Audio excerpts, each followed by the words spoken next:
নমস্কাৰ আজি মোৰ হাতত আছে গুৰমাইল সিং সম্পাদিত কবিন বৰাৰ নিৰ্বাচিত ৰচনা সম্ভাৰ আৰু স্মৃতিচাৰণ অম্লান হৃদয়ৰ সুবাস।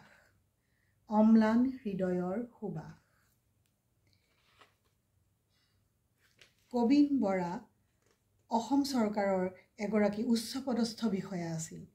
দেশৰ স্বাধীনতা সংগ্ৰামৰ এগৰাকী আগশাৰীৰ সৈনিক তথা সুসাহিত্যিক মহী চন্দ্ৰ বৰাৰ সন্তান কবিন চন্দ্ৰ বৰা। তেওঁৰ দ্বাৰা ৰচিত এটি কবিতা পাঠ কৰিব লৈছোঁ। প্ৰত্যাহ্বান নতুন সূৰ্যৰ বহুমুখী এজাক এন্দুৰ, অৰ্জুনৰ গাণ্ডীৱ আৰু কৃষ্ণৰ সুদৰ্শন ছিন্নহাৰা হ'ল যাৰ জ্বালামুখী ক্ষুধাৰ গৰ্ভত। যুদ্ধজয়ী সৈনিকৰ দৰে পথে ঘাটে সিহঁতৰ উন্মত্ত বিজয় উল্লাস। সিহঁতৰ বন্দী শিবিৰত ৰক্তধৌত বুদ্ধৰ কৰুণ ক্ৰন্দন। প্ৰতিধ্বনি উঠে মাথো তাৰ, আৰু কিমান দিন মহানিৰ্বাণৰ। মহাকাব্য ৰামায়ণৰ পাত লুটিয়াই বাল্মীকি থমকি ৰয়।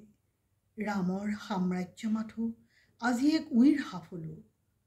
ৰক্তবীজ এইজাক উই আৰু এইজাক এন্দুৰৰ সাধু বহুত পুৰণি। অমৃত সন্তান সিহঁতৰ মৃত্যুহীন প্ৰাণ। তথাপিতো চিৰদীপ্ত অক্ষত অম্লান এই অক্ষয় সংগ্ৰাম বসন্তৰ নতুন সূৰ্যৰ। ধন্যবাদ।